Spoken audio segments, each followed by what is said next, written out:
welcome back to the channel. Just going to do a quick read here, see what comes out.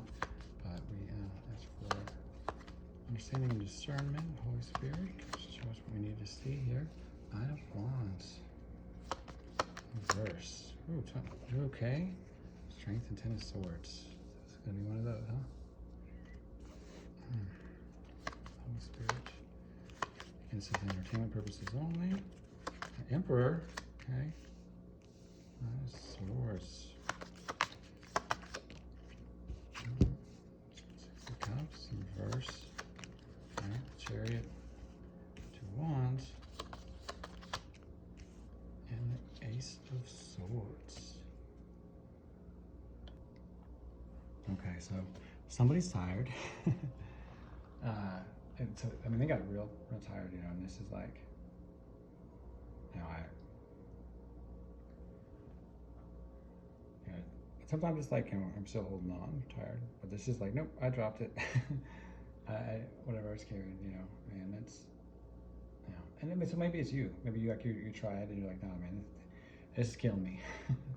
So, but the strength came right after, and this is where Spirit's kind of taken over, and so that you don't collapse or, you know, lose some pinnacles or something. So you let go, and you know, the Lord caught you. This is where there was one footprint in the sand. There's one set of, I mean, you know, so, and don't think that you're weak. You were just done, and you know, that happens. I mean, it's all over the Psalms, you know. Let's see.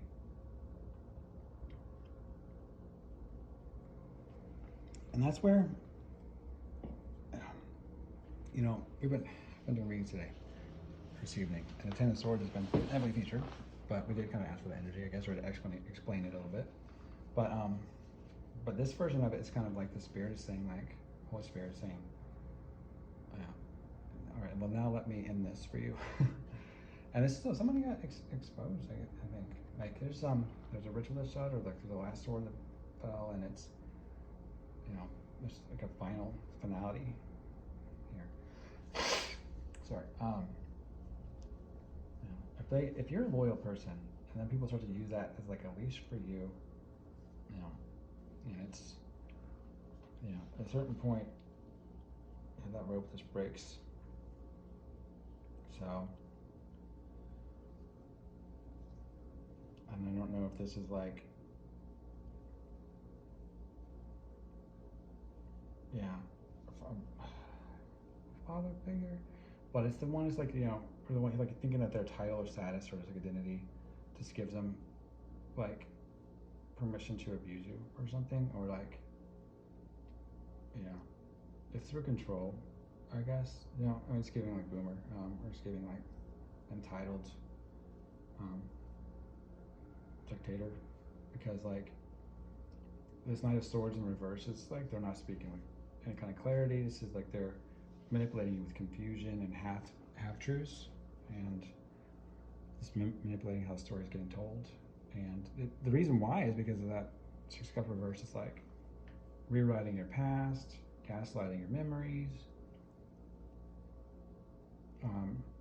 pretending to be a protector while actually being the initiator. I just saw a meme of this actually, where it's like this guy's got like an endless like set of like ladders or whatever that he's like, they're like, or like the bendy ladders, I don't know what that's called, and he's just rolling them out to this person who's like trying to like get out of a pit, but like they just keep staying in place and climbing the pit while that person, like, you can't really see that like he's just spinning that or whatever, but he's like also the person like threw the person in the pit or whatever.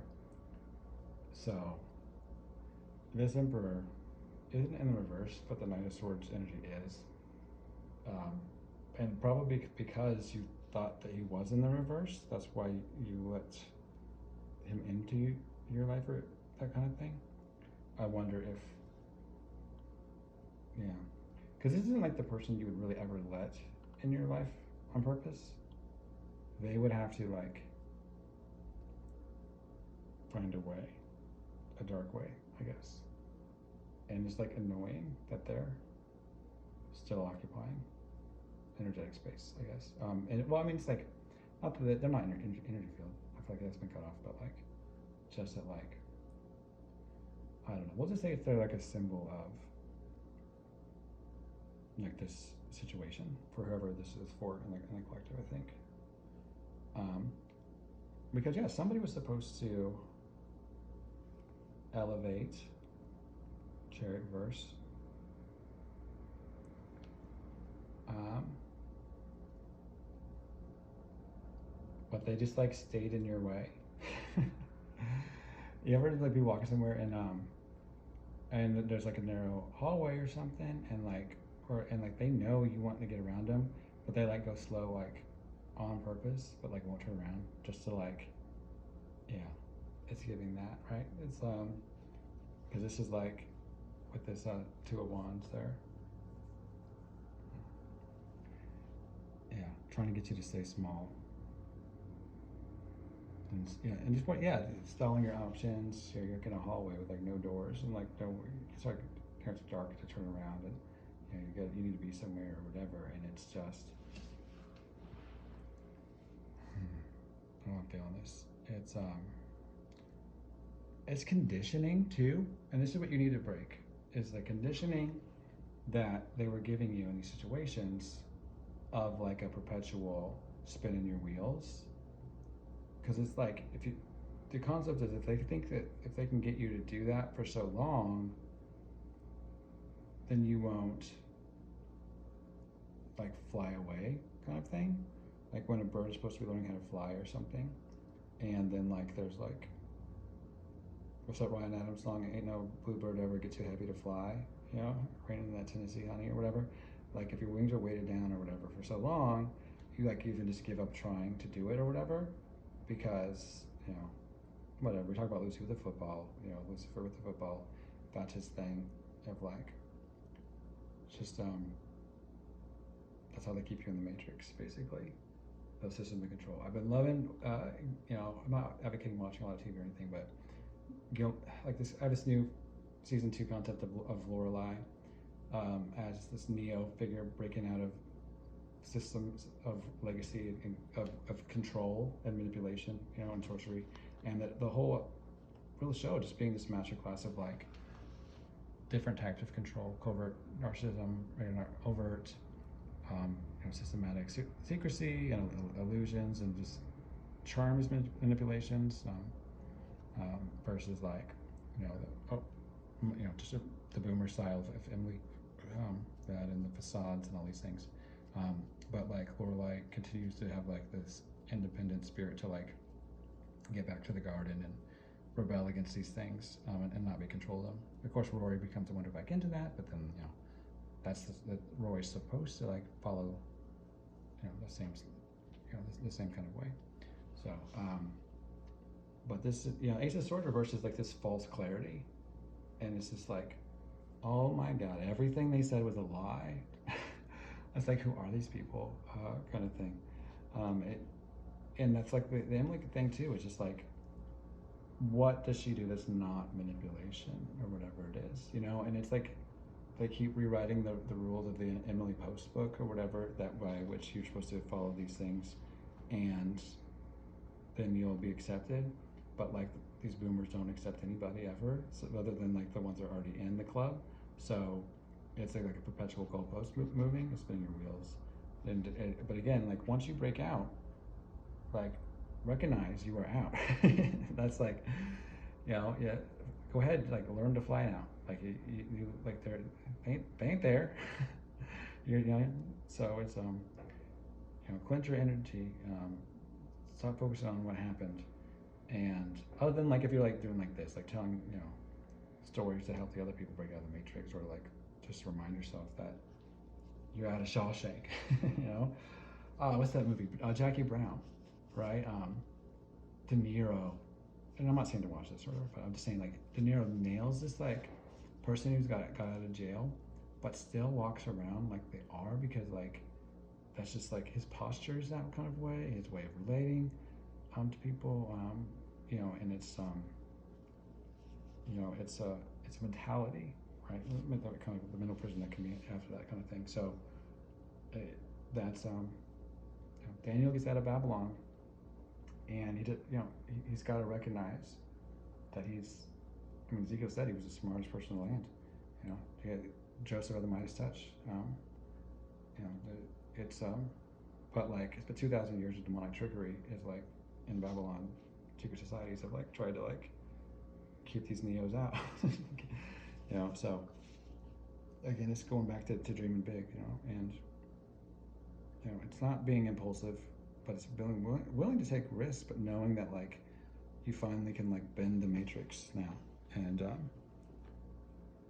know, but you not in a way that like manipulates other people or causes harm or anything like that. But I mean, you can reverse energetic judo to like the inertia of the people's coming at you, like step out of the way or like do the move that like uses that force against them to propel it in a different direction or something. But hopefully you don't got anybody coming at you like that.